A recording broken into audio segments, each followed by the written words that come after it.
कोशिका है तो कोशिका विभाजन तो करेगी ना। कोशिका विभाजन करेगी तो विभाजन करने के लिए क्या होता है, कोशिका के पास अपना खुद का कोशिका चक्र होता है, बिना इस चक्र के विभाजन नहीं कर सकती है।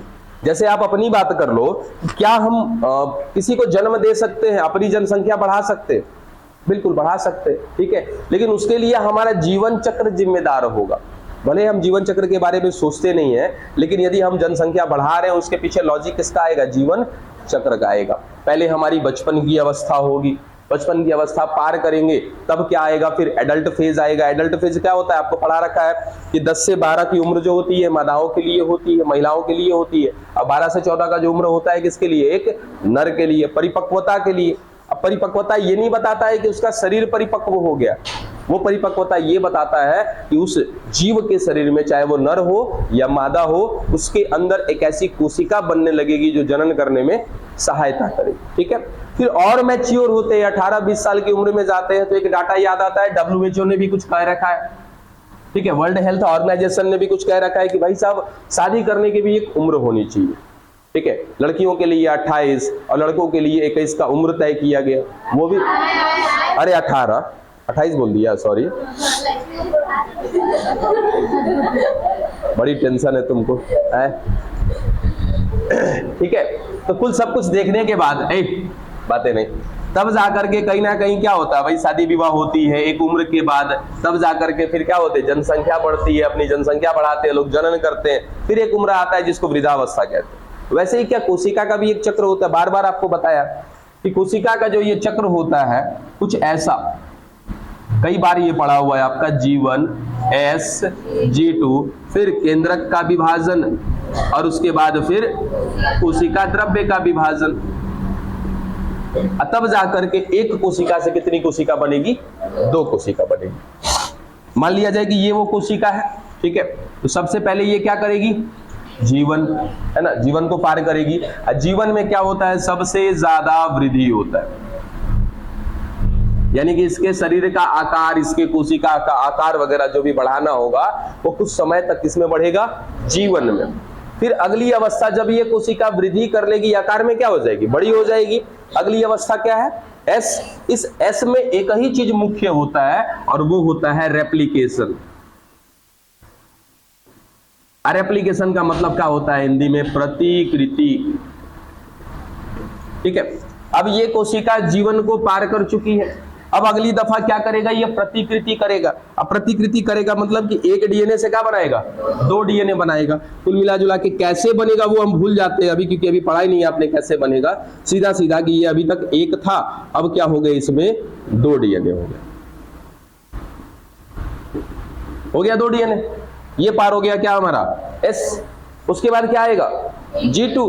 तो G2 में हमें याद रखना होता है कि कुछ बनते हैं खास किस्म के प्रोटीन, ठीक है, और वो प्रोटीन मदद करते हैं क्या करने में, विभाजन करने में। चलो वो भी कर लिया, जीवन पार कर लिया, S पार कर लिया, फिर G2 को भी पार कर लिया। अब क्या करना है, केंद्रक विभाजन। केंद्रक विभाजन में कुछ अवस्थाएं आती हैं, प्रोफेज, मेटाफेज, एनाफेज, टेलोफेज, है ना। वो सब कुछ करने के बाद, अच्छा ये डीएनए कहां पर होगा भाई साहब, इसके केंद्रक में होगा ना। ये डीएनए का जो भी काम हुआ होगा किसके अंदर हुआ होगा, केंद्रक के अंदर हुआ होगा, ठीक है। अब क्या होगा, तो ये जो केंद्रक विभाजन करते हैं, ठीक है, तो केंद्रक विभाजन के दौरान इसका केंद्रक क्या हो जाएगा, देखो 2 टुकड़े में बंट जाएगा। एक डीएनए एक वाले टुकड़े में चला गया, दूसरा डीएनए दूसरे टुकड़े में चला गया, हो गया केंद्रक विभाजन, ठीक है।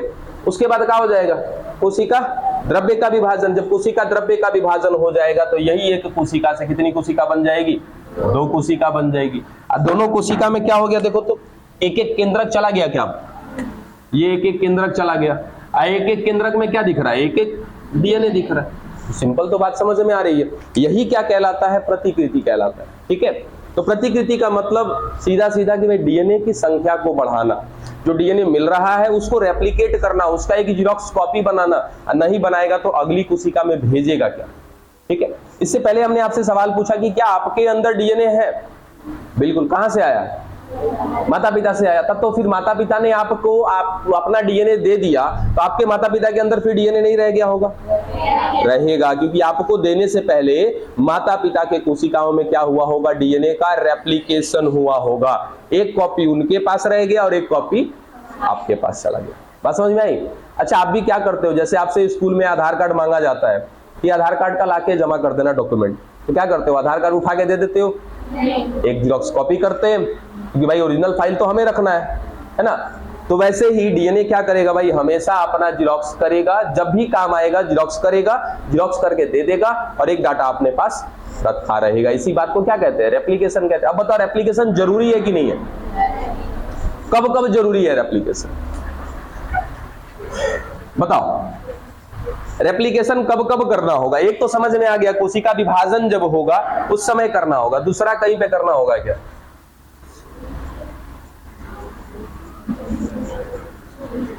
बोलो। एक तो समझ में आ रहा है कि जब भी कोशिका जनन करेगी, जब भी कोशिका अपनी संख्या बढ़ाएगी, उस समय क्या करेगी? रेप्लिकेशन करेगी। नहीं करेगी तो भाई अगली कोशिका में भेजेगी क्या? अच्छा, एक बात कभी केयर नहीं किया आपने, क्या आज हम लोग बहुकोशिकीय है कि एकल कोशिकीय है? मल्टी सेलुलर है हम लोग, ठीक है। क्या कभी यूनिसेलुलर थे? कभी एकल कोशिकीय थे? बिल्कुल 100% हम सभी लोग क्या थे? एकल कोशिकीय थे। कब? कि जब माता के फैलोपियन ट्यूब में क्या हुआ था? निषेचन हुआ था, फर्टिलाइजेशन, और क्या बना था बच्चा? जाइगोट। कभी तो हम लोग जाइगोट के रूप में रहे होंगे ना, और वो जाइगोट के रूप में कहां थे? फैलोपियन नलिका में थे।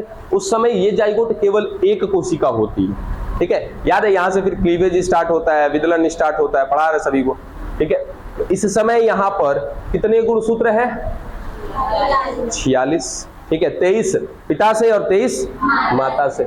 अगर डीएनए कहूं कितने होंगे तो 92। काहे? क्योंकि एक गुणसूत्र को बनाने के लिए कितने डीएनए लगते हैं? 2। तो 46 यदि गुणसूत्र है तो डीएनए की संख्या कितनी होगी? 92।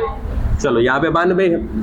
आज के डेट में शरीर तो बहुत बड़ा हो गया हमारा, है ना, बहुत सारी कोशिका हो गई, हम लोग कैसे हो गए? मल्टी सेलुलर हो चुके हैं, बहुकोशिकीय हो चुके हैं। और एक अनुमान के तौर पे कह दें कि हमारे अंदर 1 लाख कोशिका है अभी आज के डेट में।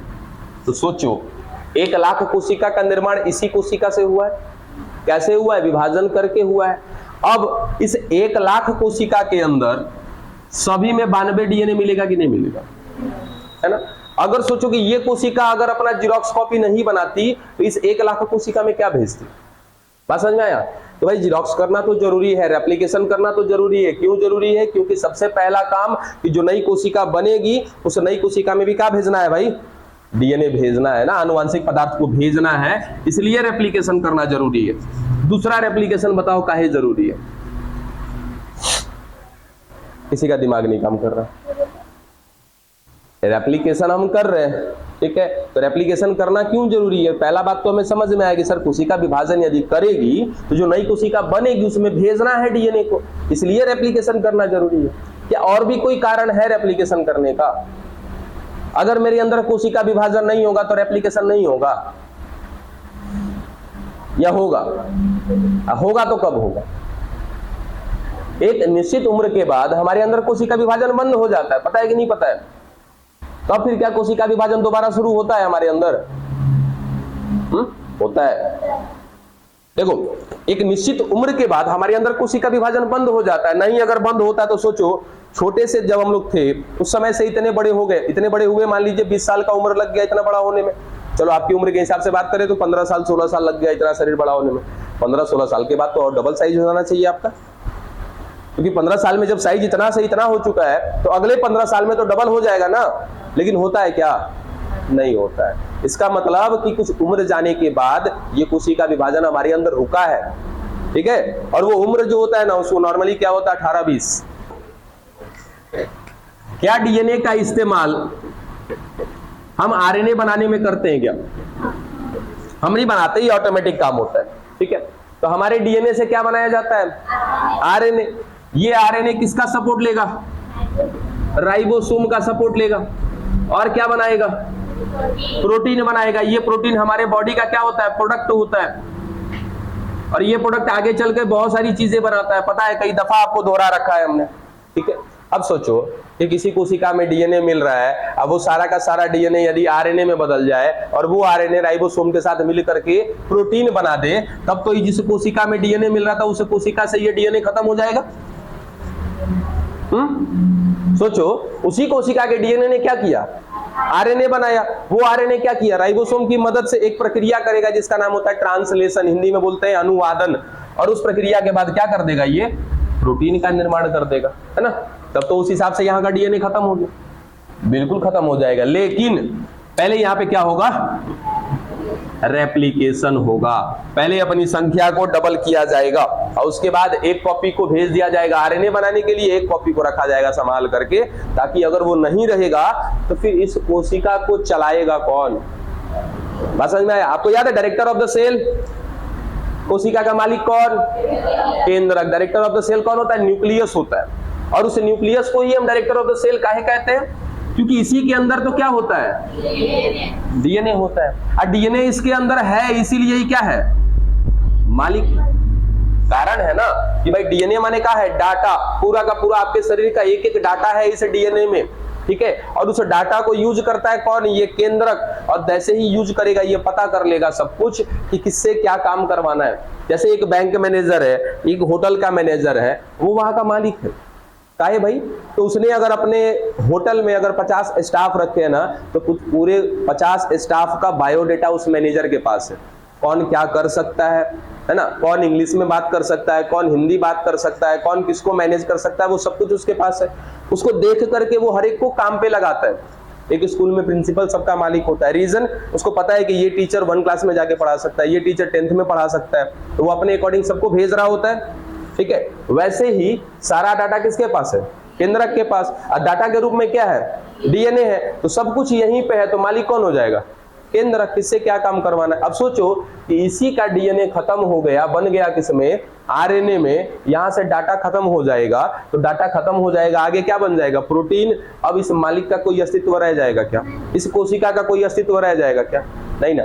तो इसके लिए सबसे पहले क्या करना पड़ेगा, इसके केंद्रक में रेप्लिकेशन करना पड़ेगा, रेप्लिकेशन करके एक कॉपी को बनाया जाएगा आरएनए, वो आरएनए जाके क्या बनाएगा, प्रोटीन, और एक कॉपी रहेगा ताकि ये मालिक मालिक ही बना रहे। बात समझ में आई? चल, तो रेप्लिकेशन क्यों करते पता चला। 2 तरीके हैं हमारे पास रेप्लिकेशन करने के, एक तो जब कोशिका विभाजन होगा तब करेंगे, और दूसरा कब करेंगे कि जब हमको क्या करना हो, प्रोडक्ट बनाना होता है तब करते हैं। डन।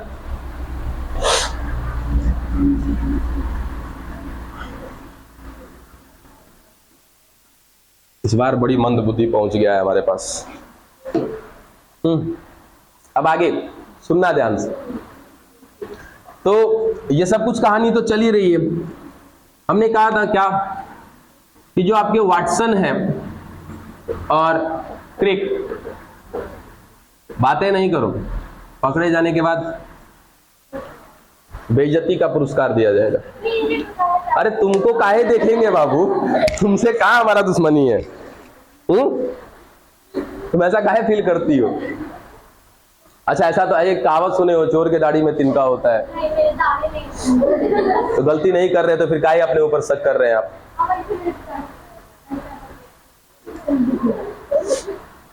ताकना छोड़ देना बाबू, तो आप क्लास से इग्नोर होने लगिएगा, समझे। चलो यहाँ पे वापस आ जाते हैं, ध्यान से सुनिए। तो वाटसन और क्रिक ने क्या बोला था कि जो डीएनए होता है वो कैसा होता है बच्चा, डबल हेलिकल मॉडल होता है, यानी कि सीधा सीधा इन्होंने डीएनए के मॉडल के बारे में बताया था, ठीक है। उसके बाद इन्होंने ना एक अपना विचार दिया था। विचार का मतलब जैसे ना कोई चीज हम सोचते हैं तो कह देते हैं, ठीक है, बशर्ते हम उसको साबित कर पाए या ना कर पाए वो बात की बात, ठीक है।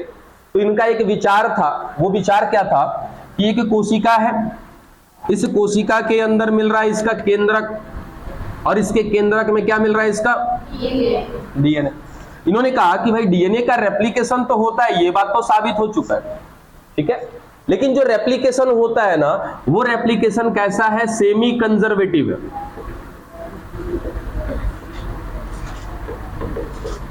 सेमी कंजर्वेटिव का मतलब होता है हिंदी में अर्ध संरक्षी। बोला गया भाई नहीं समझ में आया, बताइए। दूसरे वैज्ञानिकों ने पूछा कि क्या कह दिए आप कि अर्ध संरक्षी है, सेमी कंजर्वेटिव है।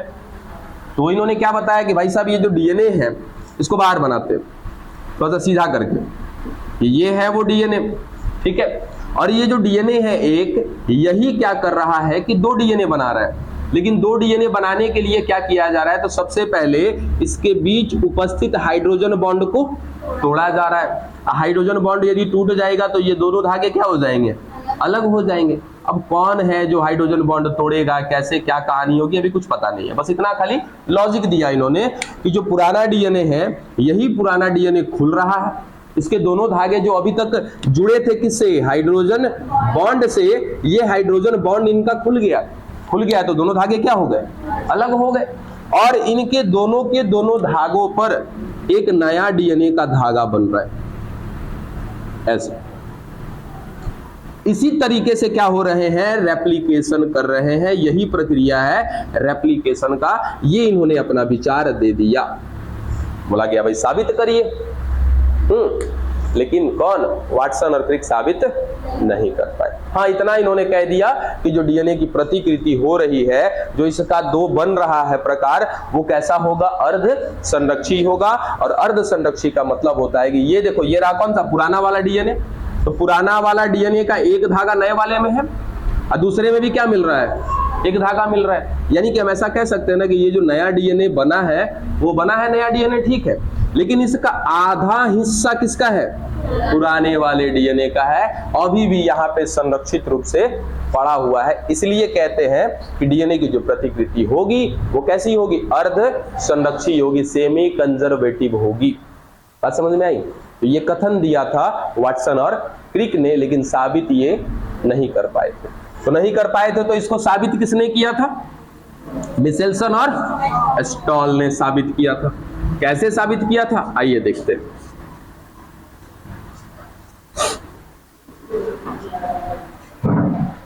का ही फायदा होता है जब मुझे बार बार एक ही चीज रिपीट करना है। तो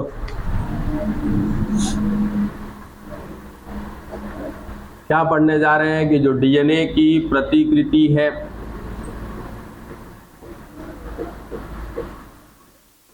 डीएनए का जो रेप्लिकेशन हम करा रहे हैं, वो रेप्लिकेशन कैसा है, सेमी कंजर्वेटिव।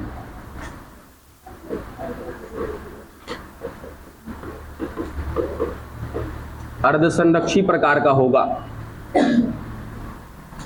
ठीक है। पता है एक चीज, अगर आप ये बढ़िया से समझ लोगे ना, तो यहां से ना कुछ ऑब्जेक्टिव बनते हैं, और वो ऑब्जेक्टिव आपका अगर एक भी पूछा गया ना, तो 110% आप एक बार में उसका आंसर दोगे। बाकी यहां से जो सवाल पूछे जाएंगे वो तो अलग है, लेकिन इस टॉपिक से बनते हैं न्यूमेरिकल समझते हैं, कुछ क्वेश्चन, ठीक है, और वो क्वेश्चन आप आसानी से बना पाओगे, ठीक है। चलिए साबित करते हैं हम लोग। इससे पहले आपको कुछ डाटा बताया था हमने कि ये जो डीएनए की प्रतिकृति है, डीएनए का जो रेप्लिकेशन है वो कैसा होने वाला है, अर्धसंरक्षी होने वाला है। इस बात को साबित करने के लिए कौन कौन आए थे, 2 वैज्ञानिक आए थे। सबसे पहला कौन, मिचेल्सन, और दूसरे कौन, स्टॉल, ठीक है। किस पर काम किया था इन्होंने, ई कोलाई पर काम किया था, ठीक है। कौन से विधि से काम किया था भाई, अपकेंद्रण विधि पर काम किया था। अपकेंद्रण का मतलब क्या होता है, सेंट्रीफ्यूगेशन। सेंट्रीफ्यूगेशन का मतलब सीधा सीधा एक ऐसा प्रोसेस जिसमें हम क्या करते हैं, तो सेपरेशन करते हैं, किसी ना किसी को सेपरेट करते। सेपरेट माने अलग करना, ठीक है। और अलग करते हैं तो अलग करने का एक आधार होता है, एक बेस होता है, और वो किस आधार पर हम अलग करते हैं, भार के आधार पर अलग करते हैं, वेट के आधार पर अलग करते हैं। अपकेंद्रण क्या है, सेंट्रीफ्यूगेशन क्या है, एक प्रोसेस है जिसमें हम लोग क्या करते हैं, जो हमारे पास कंपोनेंट है, जो यौगिक है, उस यौगिक को क्या करेंगे हम लोग, अलग अलग करेंगे। लेकिन अलग अलग करने का जो आधार होगा, हमारा जो बेस होगा, वो किस आधार पर अलग करेंगे, भार के आधार पर। क्या इन तीनों में कुछ आपको अंतर दिख रहा है, ठीक है। क्या आधार है आपका, कलर, यानी कि हम अंतर तो दिखा रहे हैं लेकिन किस आधार पे दिखा रहे हैं, कलर के आधार पे। वैसे ही हम लोग यहाँ पे अपकेंद्रण करेंगे, और वो अपकेंद्रण करने का आधार क्या होगा हमारा, भार का आधार, ठीक है। कोलाई पर काम किया था इन्होंने। ई कोलाई क्या है बखूबी सभी लोग जानते हैं, एक क्या है बैक्टीरिया है, ठीक है, प्रोकैरियोटिक कोशिका होगी, ये सब कुछ बात हो गई थी। और क्या लिया था इन्होंने इस्तेमाल में, बोलिए। हाँ, नाइट्रोजन। कैसा लिया था, रेडियो सक्रिय कि नॉन रेडियो एक्टिव, यानी कि विकिरण सक्रिय पदार्थ इन्होंने नहीं लिया था, ठीक है। चलिए देखिए क्या क्या किया था इन्होंने, सीधा सीधा। तो इन्होंने लेना है क्या, नाइट्रोजन 14 और नाइट्रोजन 15। ये नाइट्रोजन 14 और 15 जो है ये है नॉन रेडियो एक्टिव, यानी कि ये रेडियो सक्रिय पदार्थ नहीं है। हाँ, ये दोनों के दोनों कैसे होंगे, आइसोटॉप होंगे, आइसोटॉप समस्थानिक होंगे ये, ठीक है। अब आइसोटॉप के बारे में भी कई दफा बता रखा है क्या, कि परमाणु संख्या समान होगी, परमाणु भार अलग अलग होगा, उनको क्या कहेंगे, समस्थानिक कहेंगे, आइसोटॉप कह देंगे, ठीक है। उसके बाद एक और बात हमने की थी कि हमारे पास जितने भी जीव मिल रहे हैं, क्या उन जीवों में नाइट्रोजन है ना, सभी जीवों में क्या मिल रहा है, नाइट्रोजन मिल रहा है। नहीं विश्वास होगा तो अपना डीएनए ही चेक कर लीजिएगा कि हमारे डीएनए में क्या मिल रहा है, नाइट्रोजन क्षार मिल रहा है। याद है, फॉस्फेट, शुगर, नाइट्रोजन क्षार, तो भाई नाइट्रोजन तो है, ठीक है। तो ये जो नाइट्रोजन मिल रहा है हमारे अंदर या किसी भी जीव के अंदर, वो कौन सा नाइट्रोजन मिल रहा है, तो नाइट्रोजन 14 मिल रहा है, 15 किसी में नहीं मिलता है, ठीक है। और इसकी तुलना यदि हमने कल बताया भी था कि इसकी तुलना करेंगे किसकी, नाइट्रोजन 14 की और 15 की, तो नाइट्रोजन 40 क्या होगा, हल्का होगा किसकी अपेक्षा में, नाइट्रोजन 15 की अपेक्षा में। कितना हल्का कितना भारी, तो बहुत कम, क्योंकि क्या है, समस्थानिक है, बहुत ज्यादा इनमें डिफरेंस नहीं है। अब प्लस आप जो ये भार देख रहे हो इनका, ये आणविक स्तर पर है। चैप्टर का नाम क्या है, मॉलिक्यूलर बेसिस ऑफ इनहेरिटेंस, यानी कि मॉलिक्यूल लेवल पे बात कर रहे हैं ना, दो छोटे अणुओं की बात कर रहे हैं। अब वो दोनों छोटे के छोटे जो अणु हैं ऊपर से कैसे है, आइसोटॉप है, समस्थानिक है, तो इनमें वजन का इतना ज्यादा अंतर आप नहीं देख पाओगे। हाँ, लेकिन वास्तविक में अंतर इनमें होगा, ठीक है। अब कोई यदि हमारे पास डीएनए मिल रहा है, देखो कोई डीएनए हमारे पास मिल रहा है, ठीक है।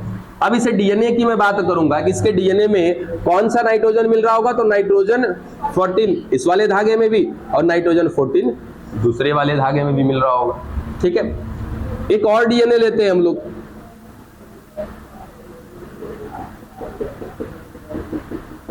इसको बता दिया कि ये नाइट्रोजन 15 है और ये नाइट्रोजन 15। कलर चेंज करना चाहिए था।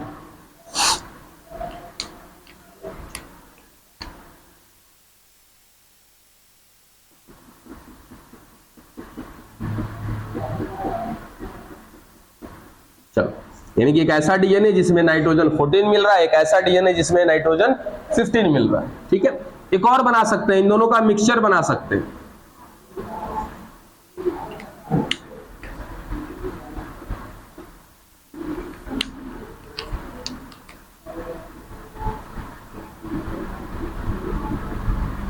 चलो, एक पे दिखा दिया नाइट्रोजन 14, ठीक है।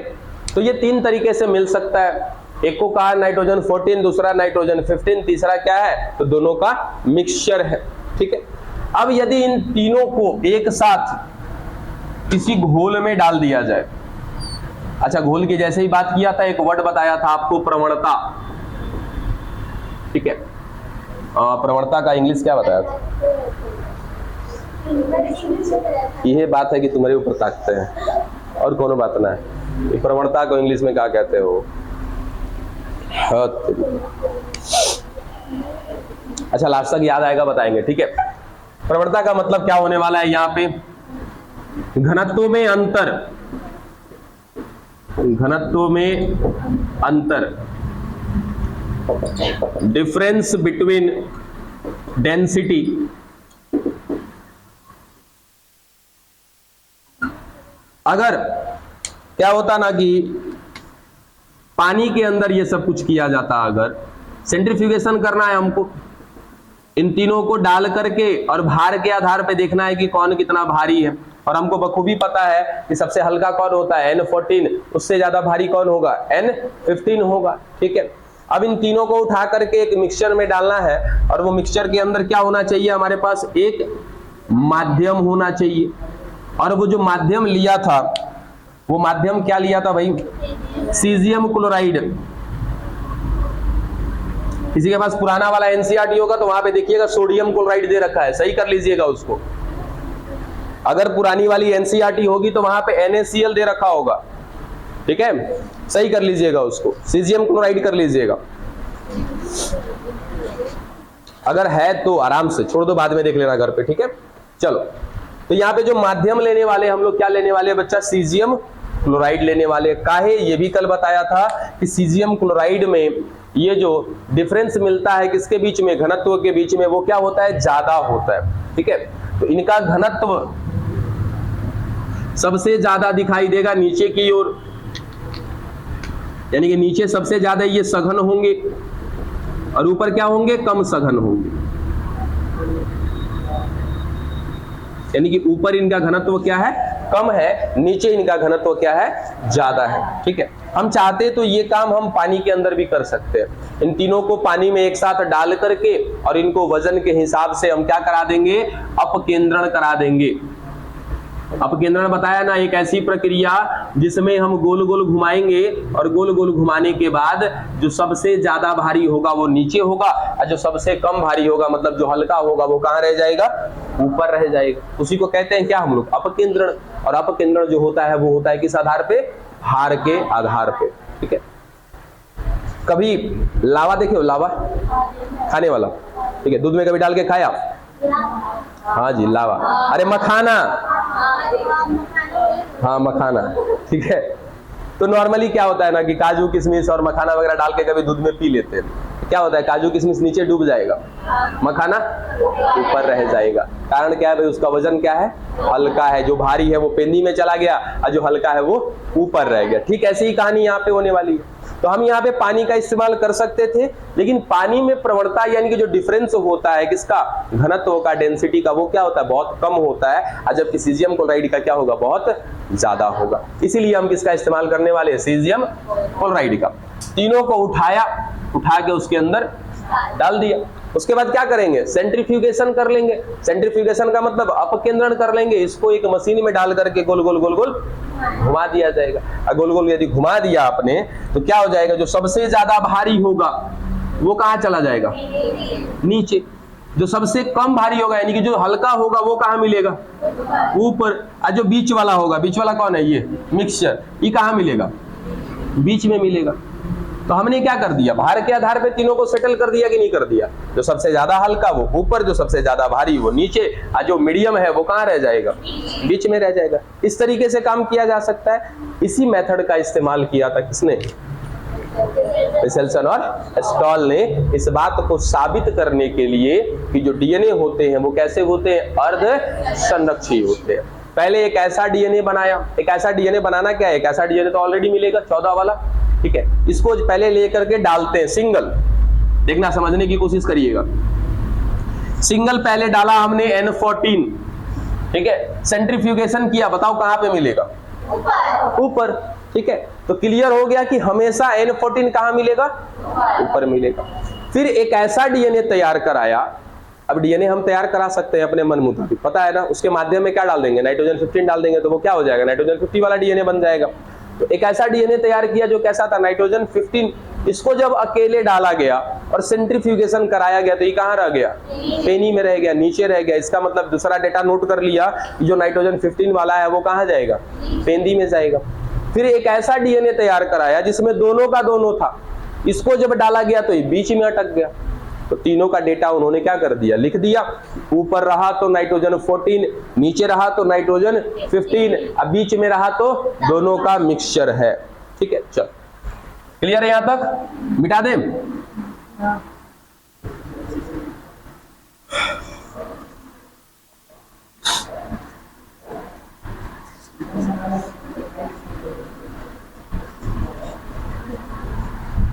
चलो फटाफट साबित कर देते हैं हम लोग कैसे कैसे क्या क्या चीजें हुई थी।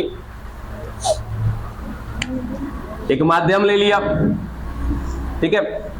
इस माध्यम में पोषणीय पदार्थ डाल देंगे, न्यूट्रिशन डाल देंगे, और इसमें लाके रख दिया किसको, ई कोलाई को। और ई कोलाई के अंदर क्या मिलेगा, इसका अपना खुद का डीएनए मिलेगा क्या, चलो मिल रहा है। और इसका डीएनए में क्या होगा बच्चा, नाइट्रोजन 14 होगा। काहे, क्योंकि प्रत्येक जीव में क्या मिलता है, नाइट्रोजन 14 मिलता है इसमें नाइट्रोजन 14। अब इसके माध्यम में ना एक पदार्थ डाला गया, वो पदार्थ क्या है भाई, NH4Cl, अमोनियम क्लोराइड। अब इस अमोनियम में जो ये नाइट्रोजन है, ये नाइट्रोजन कौन सा है, नाइट्रोजन 15 वाला है, बात समझे। तो नाइट्रोजन 15 वाला है, तो इसके माध्यम में, इस मीडियम में क्या मिलेगा, नाइट्रोजन 15, ठीक है। अच्छा, हर किसी जीव का ना एक अपनी समय होता है, उस समय के बाद वो अपनी संख्या को बढ़ा लेता है। जैसे एक मनुष्य का भी समय है, उस समय के बाद वो अपनी संख्या बढ़ा लेते हैं। वैसे ही एक मनुष्य की सामान्य कोशिका की अगर मैं बात करूं कि हमारे शरीर की ये एक सामान्य कोशिका है, ये कुछ समय बाद कितनी कोशिका को जन्म दे देगी, 2, यानी कि एक से क्या हो जाएगी, 2, कितने समय के बाद, 24 घंटे के बाद, ठीक है। वैसे ही यहां पर अगर हमने ई कोलाई को रखा हुआ है, ई कोलाई कौन है, एक बैक्टीरिया है। अब ये ई कोलाई भी क्या करेगी, अपनी संख्या बढ़ाएगी। संख्या बढ़ाने के लिए पहले तो क्या चाहिए, भोजन पानी चाहिए। भोजन पानी तो भर भर के दे रखा है इसमें हमने। नाइट्रोजन खुद क्या है, एक प्रकार का पोषक तत्व है, ठीक है। तो नाइट्रोजन इसमें भर भर के पड़ा हुआ है, इसको पोषण मिला, भोजन पानी मिला, तुरंत क्या करेगा, ये अपना संख्या बढ़ा देगा। और संख्या यदि बढ़ाएगा तो सबसे पहले क्या करेगा, रेप्लिकेशन करेगा। बताया है ना कि संख्या बढ़ाने से पहले क्या करना होगा, रेप्लिकेशन करना होगा। नहीं रेप्लिकेशन करेगा तो अगले कोशिका में भेजेगा क्या, समझ में आया, ठीक है। तो रेप्लिकेशन करेगा। अब समस्या की सर कितने समय बाद, 20 मिनट के बाद। याद रखिएगा हमेशा कि ई कोलाई जो है 20 मिनट के बाद अपनी संख्या क्या करते हैं, बढ़ा लेते हैं। 1 से क्या हो जाएंगे, 2 हो जाएंगे। तो चलो 20 मिनट का समय दे दिया इसको, 20 मिनट में कितने हो जाएंगे, 2 है तो कितने हो जाएंगे, 4। चलो अभी तक 2 थे, अब कितने हो जाएंगे, 4 हो जाएंगे। 1 2 3 4, ठीक है। अब 4 के अंदर डीएनए कैसा है हमें नहीं पता। पहले में तो पता है हमें कि पहले में क्या हुआ होगा कि नाइट्रोजन 14 मिल रहा होगा, ठीक है। अब बाद में जो 2 कोशिका बनी है उसमें कैसा डीएनए बना नहीं पता हमें, ठीक है। हाँ, लेकिन इतना तो पता है हमें कि जब भी डीएनए बनाया जाएगा तो डीएनए बनाने के लिए डीएनए में क्या लगता है, नाइट्रोजन लगता है। और यदि माध्यम में नाइट्रोजन है तो इस नाइट्रोजन को क्या करेगा, ये अवशोषित करेगा। यानी कि इस सबके अंदर जा चुका है, क्या जा चुका है, नाइट्रोजन 15 जा चुका है। चलो भाई, अंदर नाइट्रोजन 15 जा चुका है। अंदर डीएनए कैसा था, नाइट्रोजन 14 था, ठीक है। अब क्या हुआ कि संख्या बढ़ा दी। संख्या बढ़ाने के बाद अब यहां से क्या निकालेंगे, ई कोलाई को बाहर निकालेंगे। ई कोलाई को बाहर निकालने के बाद हम किसको बाहर निकालेंगे, इसके अंदर उपस्थित इसके डीएनए को बाहर निकाला हमने। और डीएनए को वापस क्या करेंगे, टेस्ट ट्यूब के अंदर डाल दिया जाएगा। और टेस्ट ट्यूब में माध्यम क्या होगा, सीजियम क्लोराइड होगा। सबसे ज्यादा प्रवणता नीचे की तरफ दिखाई देगी, इसकी डेंसिटी बहुत ज्यादा होगी नीचे की तरफ, और ऊपर की तरफ डेंसिटी क्या होगी, बहुत कम होगी, घनत्व बहुत कम होगा ऊपर की तरफ। तब इन्होंने क्या पाया कि कुछ डीएनए ऐसे हैं जो थोड़े ऊपर की तरफ है,